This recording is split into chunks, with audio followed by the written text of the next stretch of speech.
For today's Supercharged podcast, we're very, very pleased to have a very special guest, which is Abel James, who was previously known as Fat Burning Man, and he now tells me he's Broader Burning Man, and has much broader interests. But for those of you who don't know, firstly, he was in our movie Supercharged. He was he still has the #1 health podcast, New York Times bestseller of 1-2 books, something like that. He also did a very popular TV show, and he's also a musician and a VR travel record. I don't know quite how he describe it, but he will tell us more. He will tell us more. So anyway, welcome, Abel. Hey man, thank you so much for having me. Yeah, let's go anywhere today. All right. Well, we'll go anywhere, but maybe we should just start at the beginning of the bit that you probably find not so interesting. But well, could you just tell people how you became the Fat Burning Man in the first place? And I think, and for this audience, there's an awful lot of practitioners who listen to this podcast. And actually, a lot of them would probably want to learn from you of how you built up your following, because all of them basically, all of them are trying to spread their helpful healing knowledge to others. And obviously, you're someone who's done that very, very successfully. So yeah, so perhaps we could just start with your initial purpose and passion. Yeah, absolutely. So I kind of came from, in a lot of ways, the world of alternative health. On my father's side, they all came from a farmer's family, and my grandfather was actually an organic farmer way back in the 50s and 60s, before it was trendy or really a thing. And they were primarily dairy farmers on that side. Still today, my brother is an organic farmer up in New York. And then on my mom's side, she's a nurse practitioner and also an herbalist. So when I was really young, just an infant, I got extremely ill, and my temperature would just not go down. And so during the course of that, I became allergic to almost all of the mainstream antibiotics. To this day, there's just about one that's safe to take. And so whether I liked it or not, I was kind of raised in the world of alternative health. And while my mom was going to school and writing her books about becoming an herbalist and holistic medicine and all of that, whenever I got sick, which was pretty often, I would get, rubbed down with weird bombs and have to smell these tinctures, and mom would run out to the woods and grab something to help heal me.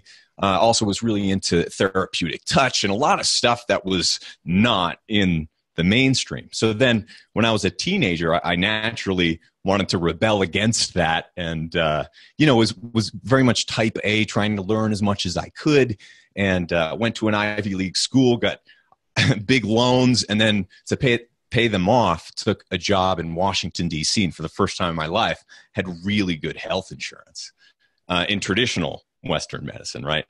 And so I went to the best doctor I could, and within just a few months, I was, signed up to have a major surgery on my right hand. Also, my health was starting to really fall apart, and I was in my early 20s. I was gaining weight. I had thyroid problems, kidney stones, was getting ill all the time, but mostly I just felt off. I was hungry all the time, kind of like mentally cloudy. I didn't feel like myself. And that was basically because for a few years there, I had been following instead of, what I was raised in, what I had read in running magazines and what I had been told from, the great doctors in Western medicine about what not to eat and what to eat instead. And by doing all of those things so hard, by going so low calorie, low fat, zero cholesterol, high grains, yada, yada, yada, but still low sugar. I was always a health nut.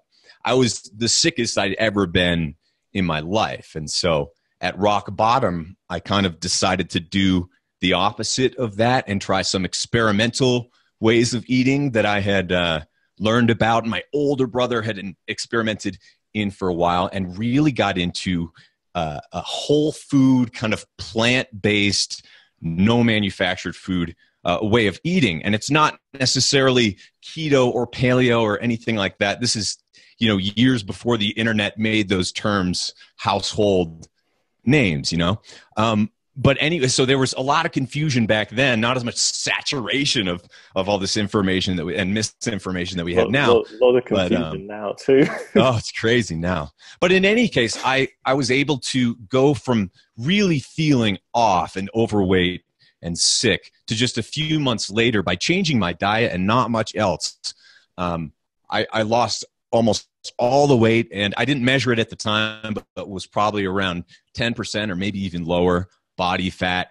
Like my muscles started to pop and I had abs that I could see, and I'm just like, wow, how did that happen? Doing, with the opposite things that my doctors had told me to do. And I was really mad. So being that mad, and also being somewhat of a musician who had been used to working with microphones and the internet, I decided to start up. I was blogging at first for a few years, and then eventually I started up the podcast, called it Fat Burning Man, for a number of reasons. And really, I wanted other people to have a place to learn about some of the things that I had learned, not just growing up kind of with my folks being in alternative health and farming and real food and farm to table and that sort of thing, but also there needed to be a space for other people who were true experts in the field, which I'm not. I'm much more of a generalist. I wanted to have a place to have, for example, Dr. Perlmutter on the show, or Harvard-educated MDs on the show to talk about very specific things in gut health, et cetera. And so after doing that for a while, at this point we have over 250 shows. Each one is more than an hour, generally speaking. And I think, to answer your question about like how was I able to ramp it up and that sort of thing so quickly, well, for the first, I don't know how many years, I didn't monetize it at all. I didn't have any sponsorships, advertisements, or anything like that. So you weren't thinking of it as you weren't thinking of it to be a business at all. It was just something that you were interested to do. It definitely started off as a major passion project. Now I did, the goal in a lot of ways was to be able to work in an area that I was passionate in. And there was a moment where I still had a job working remotely doing consulting. And I was doing the podcast and also answering emails and doing just a little bit of coaching with people to help them through trying to get back to their high school weight and get athletics back. At the time, I was running marathons, so I was really acting more as a running coach, and nutrition was just kind of a piece of that, a major piece, though, that you've got to nail. And so after doing that for a while, I'm not a personal trainer. I didn't go to school for physiology or anything like that, but I did go to school and learn about brain science, and neuroscience was a major focus for me back in the day. So there are a lot of things that start to, when you're a generalist anyway, or a more artsy-fartsy type, you start to see the similarities between doing all these different things. And so for me, I really tried to focus on making the show a good one that was, if you're listening, you're getting high value information, and it's also like a pleasant experience. It's not boring. We're not like wasting people's time. You know what I mean? And so that's a big thing to focus on now that everyone is really in charge of their own personal brand. Even if you're just like a doctor with your own small practice someplace, or if you're a dentist or anyone in between, like if you have an Instagram account, a Facebook account, or what have you, everyone kind of has their own little small podcast type thing. Of the universe, yeah. Small platform they're trying to grow. So it's really important, I think, to be nice to yourself at the beginning. Let yourself be bad. Give yourself plenty of practice and permission to not be good publicly. And then over the course of time, it'll grow, and you'll build a community of people who are hopefully somewhat like-minded. And that, having done it for many years now, is probably the most rewarding thing. And what's your sort of tip to how you said how you make it a really enjoyable listening experience, but what was your sort of, I mean, is there anything you particularly do of how you ask questions or that type of thing? Yes, it's always improvised. I do have a few notes of things I might want to touch on, but it's a conversation first, right?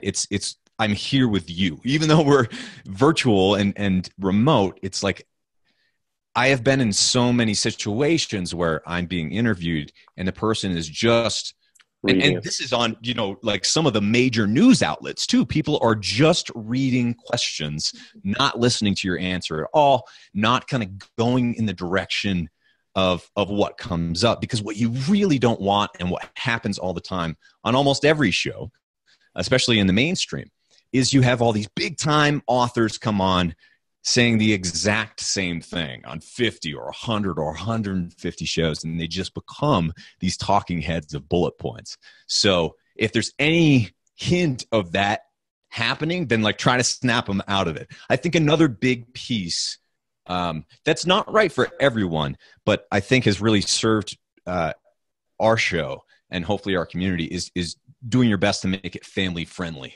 Yeah, you can kind of go into the locker room talk and drop a bunch of F-bombs if you want to, but that's really a different type of show. And if you want something that's quite like a health show.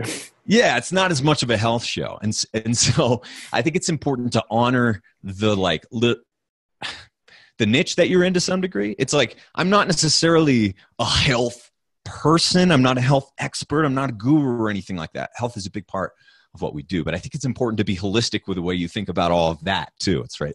It's not, you're not a podcaster. You're not a show host. That's like a small piece of what you do. You're a person. And I think we all kind of need to bring all of that back because it's as cluttered and confusing as ever. Yeah. So it's just as simple as having a conversation. I hope so. A good, deep, sometimes weird conversation where it's a little bit fearless, right? Because you're both on the spot. It's not going away. So you might as well do your best. And that's one of the things I like about it. Because you're both kind of on the hook, right?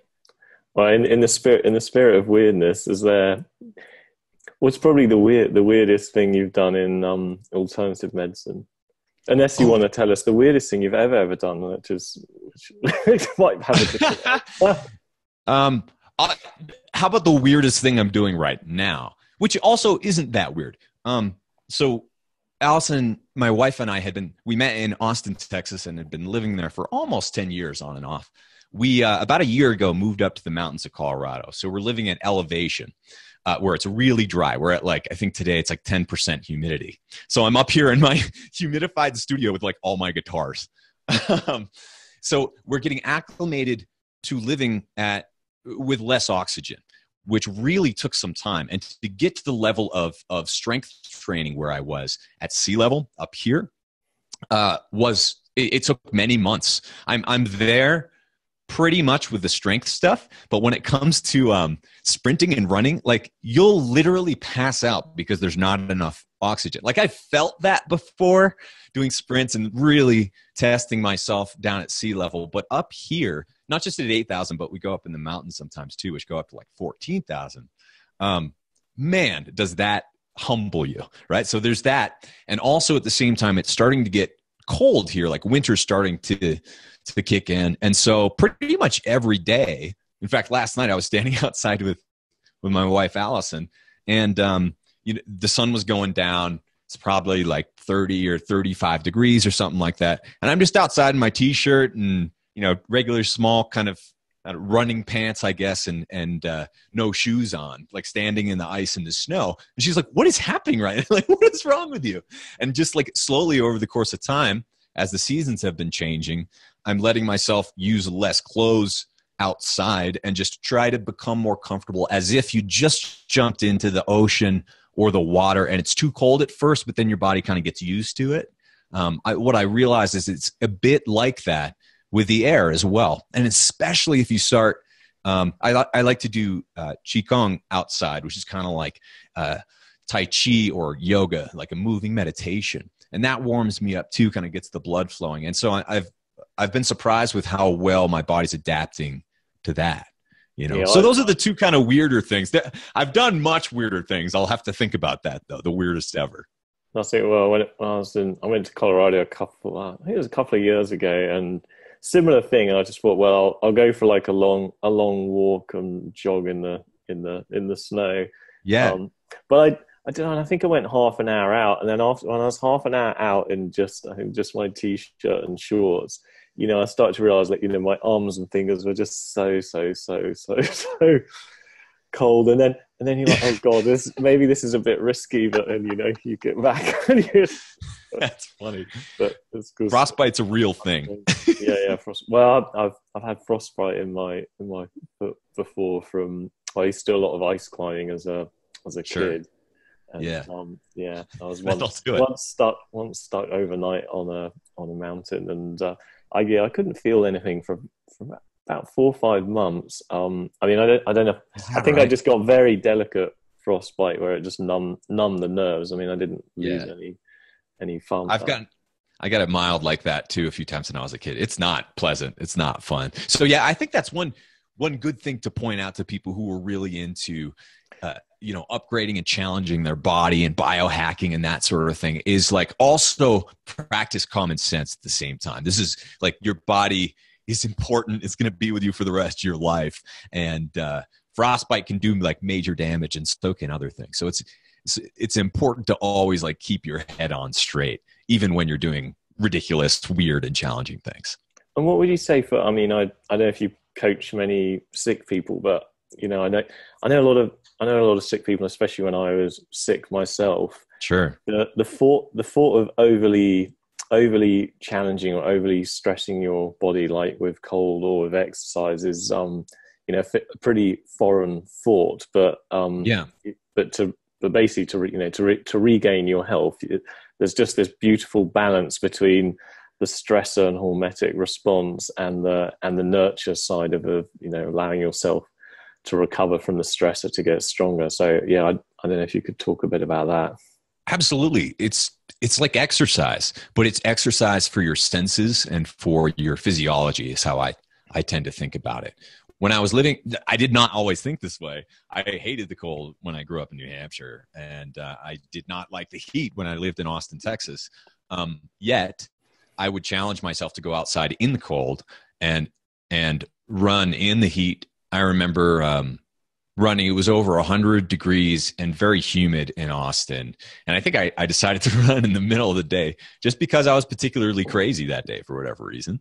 And it was miserable, just absolutely miserable at the beginning until I gave up the Western way of thinking, and the way that I was trained kind of as an athlete was harder, stronger, you know, just like everything bigger, right? And what I was learning at the time was more Eastern thought. I was learning from an Eastern running teacher at the time, and I decided to try to relax as if I were in a sauna at the time, sweating out everything, opening up my joints, relaxing all the sinews and all the muscles and all the tendons and ligaments, and really focusing on making it a meditation and letting my body do what I knew it could do. It can handle it. Yeah. You know, at the time I was reading, I think Born to Run and a few other cool running books that came out about the ultra running community around that time. We were talking about, you know, I think they were running in Death Valley or some of the hottest places in the world, and just really talk about stressing your body or being miserable.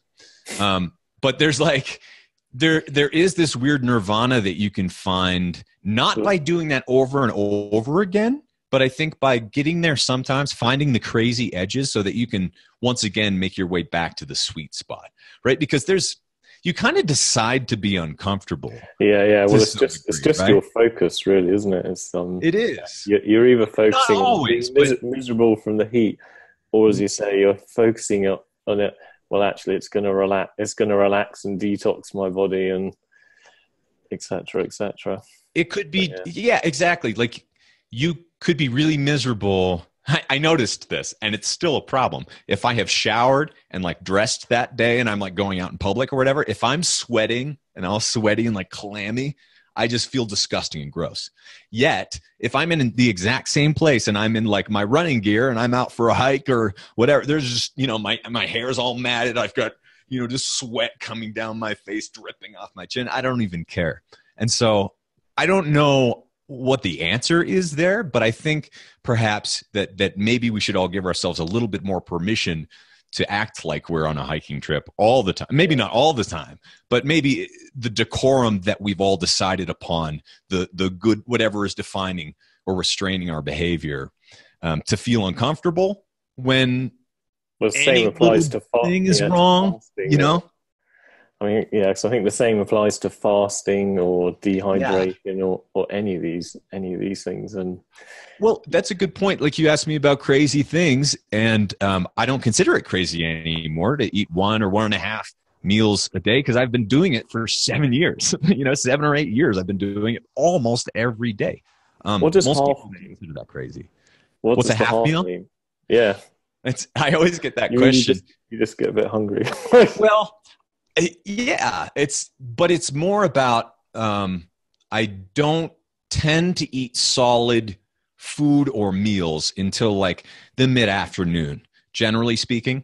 And so I'll start off with some broth or like a soup and some veggies or some fruit or some nuts perhaps. So that's not really a meal, right? It's more just like I'm starting off with almost like eating a salad with nuts on it, or like breaking up all those foods over the course of a few hours in the afternoon. And I'll start grazing, right, in the mid-afternoon. And then I'll eat a fairly substantial, but not always huge, meal in the evening, and usually a bit of dessert after that. Because I love certain foods, and I don't want to feel like I'm giving anything up or giving up things that are important to me and things that I really enjoy. So when you do fast like that a bit more, or you get into a cyclic type of eating strategy with an eating window like that, you can color outside the lines a little bit more and not torpedo your results as if you were eating 6 meals a day, or 9, like some bodybuilders, right? You don't find like your stomach has to like overexpand because you have to get all your calories into one meal, or you basically just need less calories? I would say, yeah, I would say I eat a lot fewer calories than I used to.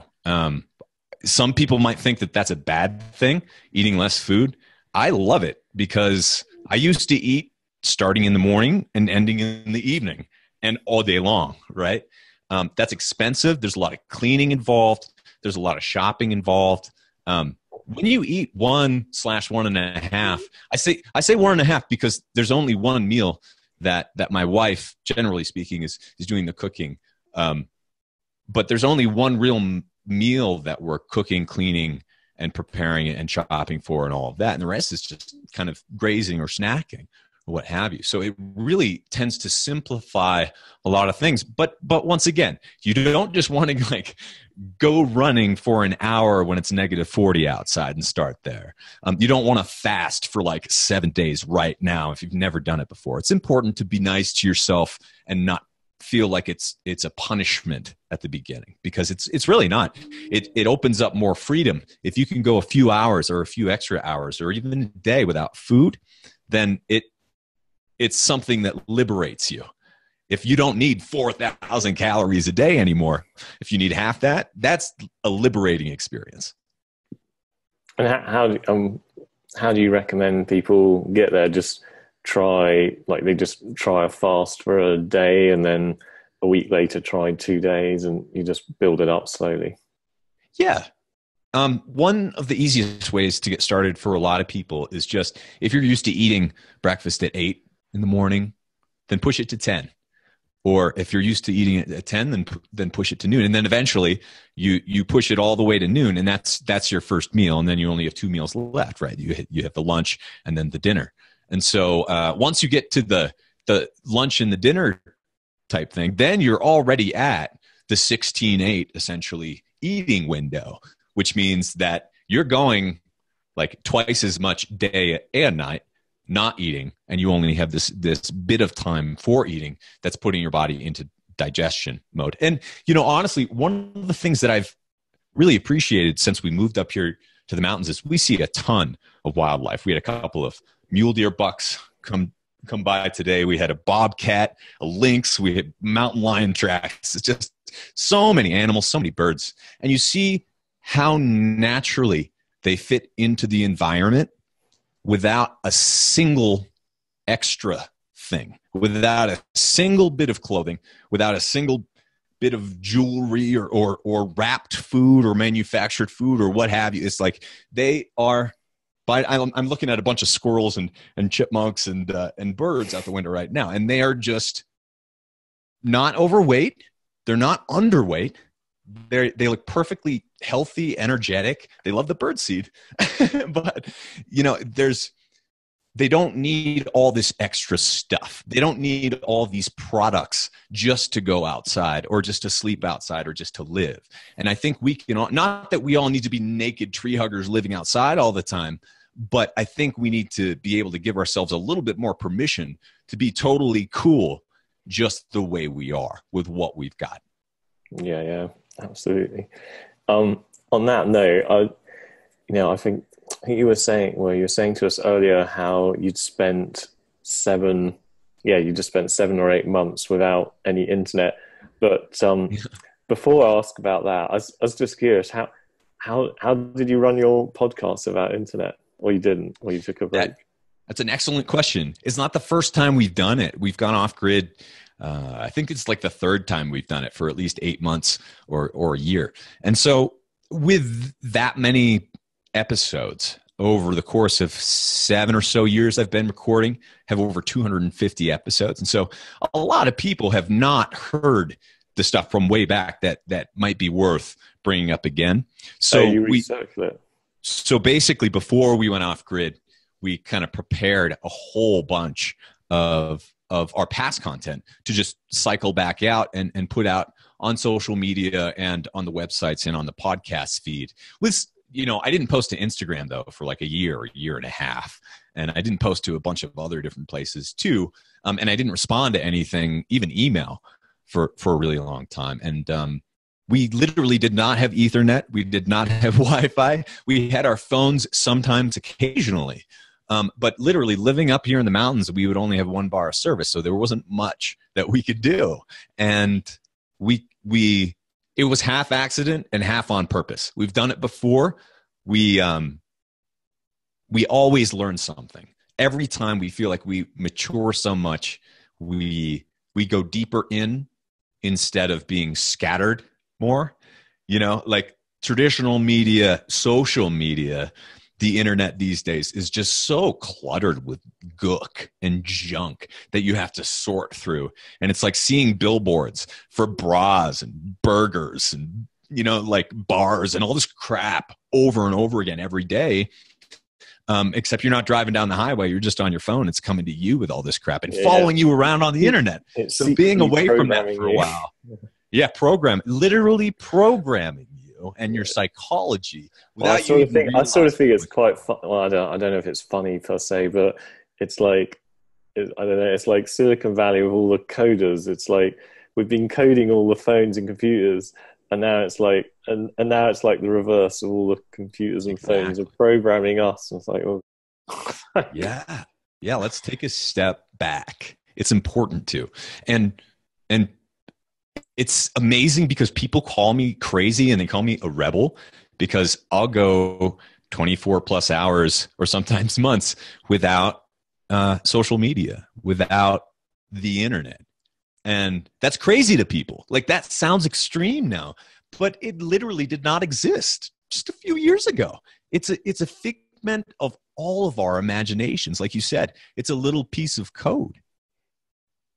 I mean, from a practical basis, so obviously you put a lot of your stuff on autopilot, and you just had I don't know, like you have someone doing accounts for you, or like someone would just handle your stuff, or yeah. So it's me and my wife, and we do Like she sets it up and I knock it down is usually how it works. She's more doing the operations and I'm like doing the steering, or performing or whatever. And then we have quite a few, well, a small team of part-time, long-time employees. They're team members. You know what I mean? It's like they don't work for us. They work with us and help us out with certain things. So yeah, we've had like a strong, for example, I think it's really important to have a strong customer service department, which like Apple doesn't, Google doesn't, YouTube, it's like none of these big companies do. But it really matters to me. And so we've been working with we've like basically partnered with a team, I think for as long as I've been doing the podcast, like 7 years, as long as I could afford them. That's what we've been doing. And I think that's important. So yeah, you can kind of set things up and let it go out there and not be afraid of disappearing sometimes from the internet or whatever. Like nothing disappears. People will be there. They'll still remember you when you come back. It's like, it's very easy to get caught up in the rat race of everything now because it's all quantified, right? Like if you're not big on Instagram, then you better be big on Facebook. You better be big on Twitter or Snapchat or like, it's like, no, all of these things are completely made up. How did they get to decide? It's a fascinatingly relevant thing for me at the moment because, like at our heart, we're basically an inventor. So invented various products and stuff. But to invent stuff, you just any interruption. Yeah, you can, if it sends your thought off in some other direction for an hour or two, you're not inventing. And also the best place to be creative is off. Generally for me is like on holiday. So like I'll go on a boat next week, but in doing so, you end up inventing all this stuff because you're completely off the grid. And I've been thinking about how to like just get more in line. To do that on a more regular basis, which is going to be an interesting transition, but one I'm going to do. Once you open up the space for it, incredible things start happening. Like I accidentally wrote another book of poetry, which I wasn't planning on doing. I just kind of sat down in the mornings over the past few weeks and months, and it's slowly but surely come together, actually kind of quickly. And to your point, when we didn't have internet, I'm like, well, what am I going to do with all my time? And how are we going to, entertain ourselves if we don't have any streaming internet, which we didn't, it's like we didn't, and we also didn't have that when we lived in the Smoky Mountains a few years before that, before I did the TV show. And we also didn't have it a few years before that. So it's like, when you don't have any of that, there's all this space and you become bored again. And it's nice to be bored, because then you can make something happen and you can decide what that is, but you need the space first. And so once you have it, you can do whatever you want. And so Allison and myself got really into learning how to make virtual reality. And so for those months, I would record something during the day or that evening, and I would be the entertainment. I would play silly songs and just make stuff up and record it. And we'd watch it at night and we'd be like, well, that didn't work just from a production standpoint. It's just like, there's a huge stitch line there. Just like the footage broke, or we need new hard drives, or it's like, do we even have another SD card? All this stuff starts, you're working out the kinks behind the scenes instead of just scrolling through the feeds of hamburgers and bras on Instagram for the, same amount of few months. You could actually be learning something and doing something, creating stuff. And that's what, I don't mean to rip on anyone out there who is spending a ton of time on social media, because I consider it more of something that's like alcohol or smoking, where it's designed to be addictive. It's designed to steal your time and attention. So you have to be very intentional with what you choose to accept and subscribe to and keep coming back to. And you really need to practice self-defense. What you mean? You mean just from the internet or from? Yeah, well, for your consciousness, right? Yeah. I consider my book as well, like The Wild Diet, is not meant to be like all of the answers. It's like enough. It's the primer. It's the pillars where you can kind of take it anywhere from there. It doesn't have to be dogmatic. None of this stuff does, right? So playing self-defense is giving yourself credit for knowing enough. Like a lot of the wisdom, hopefully, that's in my book does not come from me. It comes from my grandparents. It comes from, Weston A. Price. It comes from research. It comes from all over the place. So it's really important to, once you feel like you have done your own research in the outside world of health and on your own body by trying things, seeing what works, give yourself permission to be your own guru, to be able to realize that you don't need to look for the next big thing, because we all know that we need our vegetables anyway. It's like we know what we should be doing pretty much every day. It's a matter of doing it much more than it is like chasing the next big fancy thing that all the marketers are trying to trick you into buying. Yeah. No, I call it the diet wars because it's amazing. All the diet authors of an average American woman I read tries 61 different diets over the course of her life. Wow. 61 is too many. You could just eat. It's absurd. It really is. Yeah. Perfect. Out of curiosity, so with VR, how do you in your experiments with VR, how do you see that changing society? Like, do you think people are going to go travel less because they can all be in their VR suits, or Well, that's really interesting because they'll either travel less or they're going to travel more. Like one of the reasons I'm doing the Adventures with Abel show in VR is because, like, for example, Allison and I have been traveling for many years now. We're not doing as much right now, but we've been to, I think, almost every single state together, usually with our dog, to over 20 or 30 different countries. And when you go to all those different places, it starts to inform everything else that you do. And it becomes like a steady source of content. So with the VR stuff, it's a little bit different because you if you haven't watched it on the other end yourself, what it allows you to do, I'll just try to explain, which you can't, but if you have the headset on, it almost feels like you're there. It's like looking through binoculars and looking around a scene, up, down, left, or right. My grandmother, who's in her 90s, has tried it. My mom, my parents. It's like, it doesn't matter if you're young or old. It's something that is highly experiential, and especially if you try it with the goggles on, it's a bit like going from black and white television to color television, or going from 2D to 3D, right, with graphics. It's this whole next thing where you feel like you're there.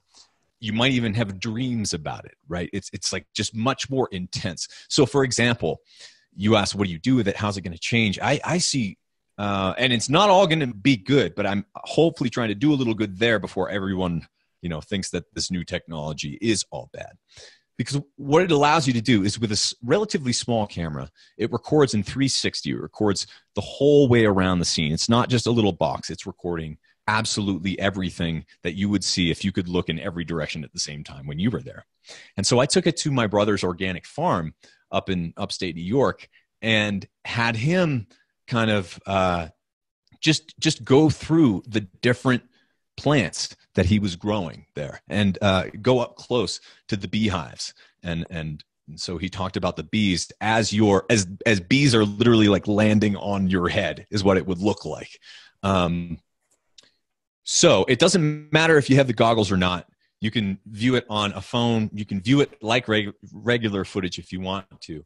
But it's one of these things where, for education, you can feel like my brother was teaching you everything about the organic farm as if you were there without ever traveling to that place.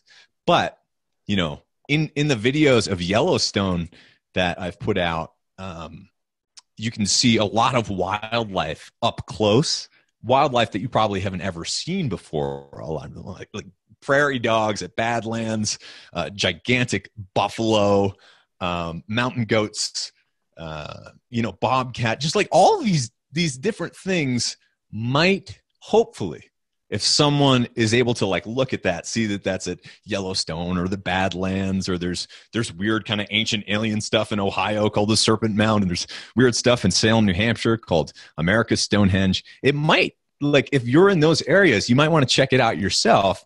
And then once you go there, you like hardly ever regret taking these trips and adventures, in my experience anyway. So I hope that going to these places will encourage other people to go there, but also for the people who just aren't able to because of money, because of accessibility, because of so many different reasons, then it gives you a little taste of the magic that's there. So maybe you can dream of going there later. And like, what did you learn from like filming it like that? I mean, do you, like, there's special ways you like for camera positions and that type of stuff? Like, do you have it on you? You have it somewhere else? Or? It's fascinating because especially if you're wearing the goggles or the headset, then where the camera is positioned feels like your head.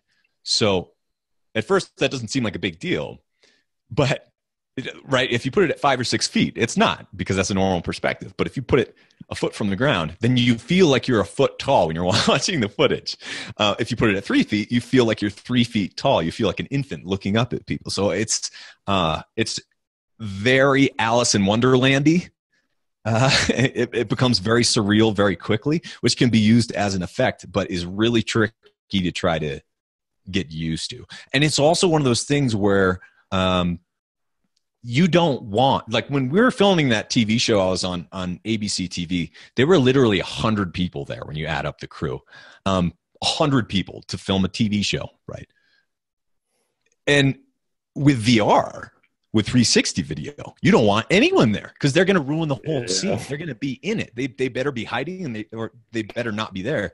And so you have to do it. You can't cut it up if you make a mistake really that easily, because it feels wrong. It like violates your reality in a weird way. You can't like switch scenes because you'll get nauseous. It's like you'd feel like you were teleporting every 5 seconds or every 3 seconds or even every 30. It's like too much, right? It's too intense. So it's a so the camera never moves, pretty much. No, for the most part, no, but it can. Like I've put it in my backpack for some hikes, which has been really cool. It can be a little bobbly. It's not perfect yet. Still working out the kinks of the technology for sure. But it's like good enough for sure for you to feel like you're there in a way that is several multiples of what video does for you. You'll like it, Ari. It's cool stuff, man. I'll have to try. Cool. Well, is there anything else you would like to talk about? Oh, geez. I'll talk about anything. Well, that's a very open question there. Yeah, that one's pretty open. You got anything more specific? We can go in any direction you want. What does the world need to hear? What's the world need to hear? Okay, so you've been doing what? Is there anything like, I don't know, say, I guess where would your understanding be, I guess, in the last couple of years beyond, I guess from an perhaps from an exercise point of view, is there anything else you've discovered recently that's really fascinating and a little bit unusual? Yeah, I would say so. As I was saying before, I've been getting used to the elevation up here and kind of changing the way that I exercise. And it's really like the grades here of the mountains, the steepness is so intense that it makes it really difficult to go on runs like I did even in New Hampshire, which was quite hilly, but certainly in Austin, which is pretty flat.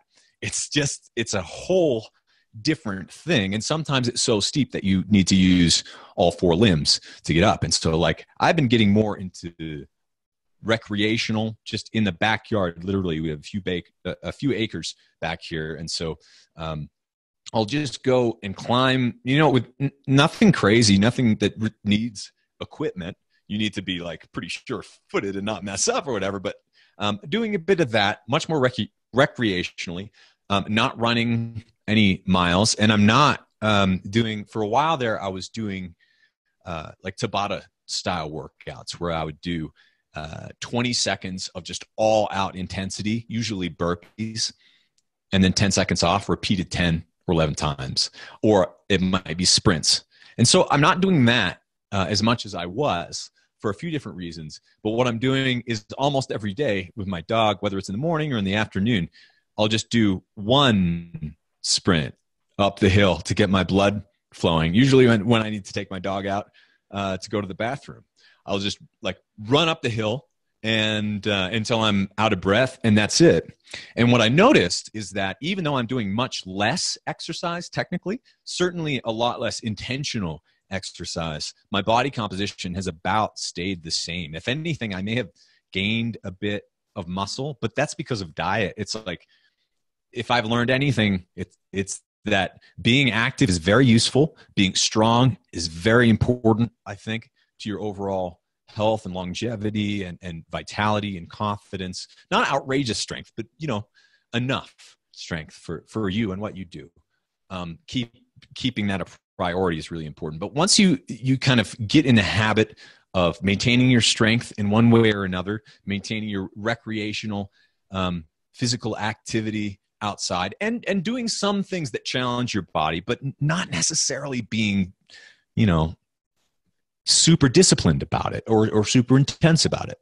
Even if you dial that down, your body might amaze you by just kind of like still being in the shape that you need to be in to do whatever you're doing, because these mountains are really intense. It's just my psychology is a little bit different, you know? And so also, don't ever feel like you need to stay in the same routine, because whatever, you know, starts out serving you will not serve you anymore if you just stay religiously attached to that thing. You know, you need to be open to experimentation always. So I guess that would be a good summary, really. But what would be your sort of free top tips for a happy, healthy life? Number one, give yourself that space. You know, you could fill it with meditation or illustrating, coloring, drawing, whatever you loved to do when you were a kid that you forgot that you loved. Like, make some space for that. Writing, you know, geometry, doing math, playing basketball, any of those things. Don't give it up just because you're an adult or just because you're busy. Make some space for it. Number two, get nutrition, get health down. You know, get the basics of it. Know enough so that you can, if you want to, lose weight. If you want to, gain muscle. If you want to train for a marathon or do something small or whatever, I think it's important to have the confidence to be able to like use your body as an instrument to get to cool places, whether it's the top of a mountain or going swimming someplace. It's just, that's why our bodies are here, not to be stuck in these rooms and to be, you know, stuck in cars and just like all these enclosed areas are subhuman. They're very close to cages. And so get out of whatever cage life is trying to put you in. And then number three, I would say, imagine what it is you want for your own life. Start with one day. I think this is really helpful. And I do this every day. I have a small notebook that's just a notepad, not much bigger than a Post-it note, really, where I write down the things that I wish to do that day. And I don't have to do them all, but it's just this tiny piece of paper. And if you can like just set up what is that day that would be the best if it happened to you, just fill it up with whatever you want. They're a long-term. Yeah. And then just like do it that day, literally.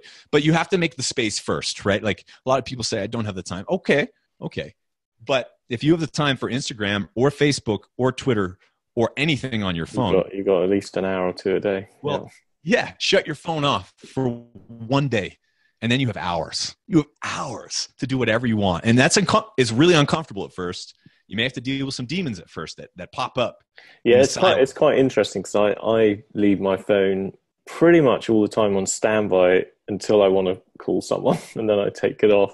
Yeah. But it is interesting educating friends and other people because they just think you're ignoring. They're like, why Right. do you never answer when I ring? And then you explain, well, that's because that's the only way I can do a creative piece of work. I have to leave it off. So, Yeah. But once they hear that, they may not like it at first or be I put know, off. But I think people are fine when it's explained.